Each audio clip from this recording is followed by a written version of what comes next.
So we have started theory of attributes, unit 5, where we have discussed what are attributes and what are variables, and also have started about association and correlation and methods of studying association. We have different methods of measuring the association between the attributes, okay, and also among those we use Yule's coefficient mostly. I'll list all those. Already these are with you in your book.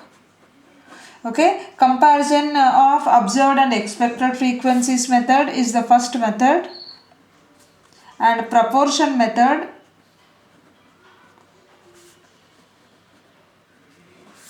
Yule's coefficient of association,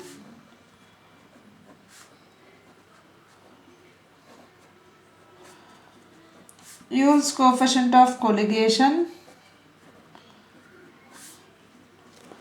and coefficient of contingency. So these are the different methods of measuring association between the attributes. So we can classify these two as the one set, these two as one set, and this as the one single one. Where the first two methods just simply measure the association between them. Using the first two method, we can conclude that whether the two given attributes are associated or not. It doesn't give any degree of association between the attributes. Coming to the second, the two, Yule's coefficient of association and Yule's coefficient of colligation. Here, it not only concludes whether they are associated or not, it also gives the degree of association between the attributes. And this is used when we have more than 2 by 2 frequency. So let us discuss all those one by one. Coming to the first one, comparison of observed and expected frequencies. Okay, so I said you that a 2 by 2 classification always involves 4 frequencies. Here you should write A and here B. With respect to A, you'll have this be called the positive class, negative class. This is nothing but positive class, negative class. English capital letters are called the corresponding positive class frequencies, and Greek letters represents the corresponding negative class frequencies. Here you'll get AB, A beta, alpha B, alpha beta. And by these are called the first 4 second order frequencies. By adding these two, you'll get the frequency of A, frequency of alpha, frequency of B, and beta. I said you by adding these two, you'll get frequency of A. By adding these two, the frequency of alpha. By adding these two, you'll get frequency of B, and similarly beta. By adding either A plus alpha and B plus beta, it should be the same number, which is nothing but N. So this is called a 2 by 2 contingency table whenever we have two attributes with two frequencies, two classes each. Under the first method, to conclude that whether two attributes say A comma B are associated or not, you should check the condition A, B, the joint should be equal to A into B by N. Whenever this condition is satisfied, AB is nothing but we have both together here. It indicates the joint frequency. Here we have separately for A and B, which indicates the marginal frequency. Whenever the joint frequency of AB is equal to product of the marginals by N, we say that these two are independent or they are disassociated. So whenever this condition is satisfied, we say that those are disassociated. Whenever AB not equal to A into B by N, okay, we say that they are associated, independent, and they are dependent. So let us do a small numerical problem on this. It is given that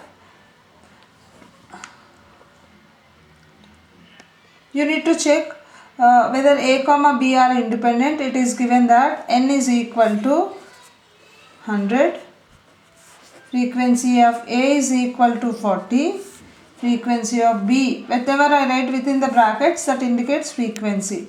It is given to you the 4 values for you, and you need to check that whether A comma AB are independent or A comma beta are independent and all. First one you need to check whether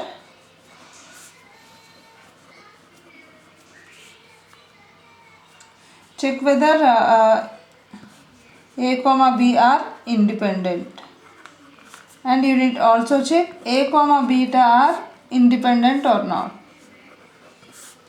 and also you need to check alpha comma beta are independent or not. To do all these using the first method called comparison of observed frequencies, what you need to do is nothing but frame a table. Okay, here I said you write A, here B. Here you should write B beta and A alpha. Here you write with a small indication. This is nothing but AB, A beta. This is alpha B, alpha beta. Okay, not all the times you will be given all the frequencies. Only some will be given to you. If you observe here, I said you the first row is nothing but frequency of A, alpha, B, beta. Here for you A is given, so 40 is given to you, and B is given, so this value is given 80. AB is nothing but 30. I said you this is the place of N, which is nothing but 100. So you need to fill 1, 2, 3, 4, 5 blocks you need to fill, so that you can check whether the corresponding attributes are independent or not. So I said you that by adding these two you will get the first this total you will get by adding the values in the first row. So this can be obtained by 40 minus 30 gives you this value. Similarly, by adding these two you will get 80, means 80 minus 30 is nothing but this value. And I think here these two are absent. I said by adding these two, A plus alpha, you will get 100 here. So 100 minus 40 will be the value here. And similarly, I think the sum of these two is nothing but 60. So 60 minus 50 will be this value. 10 plus 10 is nothing but 20. So you need to fill the table in such a way with the given values. So we have filled the values, means the 2 by 2 table. First you need to check whether A comma B are independent or not using the comparison method. How can you say A, B are independent using this method? A into B by N. Whenever this condition is satisfied, we say that A comma B are independent. What is LHS? What is LHS? AB is nothing but 30. Let us calculate A into B by N. What is A here? A is nothing but 40. What is B here? B is this 80 by 100. So 0, 0, 0, 0, we got this as 30, and A into B by N as 32, which both are unequal. So whenever they are unequal, we say that A and B are dependent. They are not independent, which indicates they are dependent. Similarly, you can check to check that whether A comma beta are independent or not. Should make use of the condition A beta is equal to A into beta by N. So again you consider LHS. What is A beta? A beta here is nothing but, from the table we can identify the value of A beta is here 10. Okay, A beta is 10. What is A? A you got as 40. What is beta? Is 20 by 100. 0, 0, again 0. This is 6 and this is 10, which are unequal. So again A comma beta are also dependent. So in this way you can check using the first method. This is the first method of checking whether the two given attributes are independent or not. And we are going to discuss the next one as nothing but Yule's coefficient of association. Is the another method or a better way of in concluding whether the two attributes are independent or not. To do that, you need to check. You are going to use a formula which is indicated by QAB, which indicates this is a very important question for your examination. Yule's coefficient of association is another method of measuring association between the attributes. It is indicated with QAB, and here also you should remember the table. I said you this is must for you. A alpha, B beta. This is AB, A beta, alpha B, alpha beta. This is nothing but A, alpha, B, beta. This is N. So how to remember, or what is the formula for this QAB is nothing but diagonally you consider these two, the product of these two, AB into alpha beta, and another diagonal AB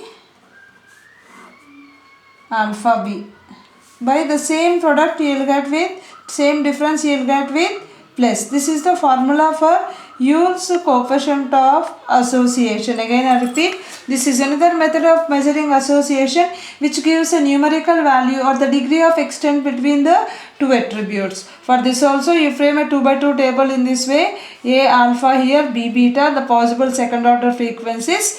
Now QAB is how the formula for this is nothing but you take diagonal limits AB alpha beta minus A beta alpha B, the same, you will get the same difference with plus. The limits for this QAB is nothing but minus 1 to plus 1. After calculating QAB for the given data, you can conclude whenever you get QAB in negative range, we say that those are negatively associated.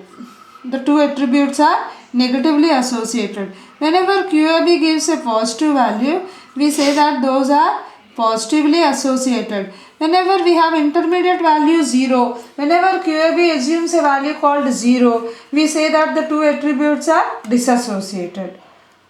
Okay? Thank you.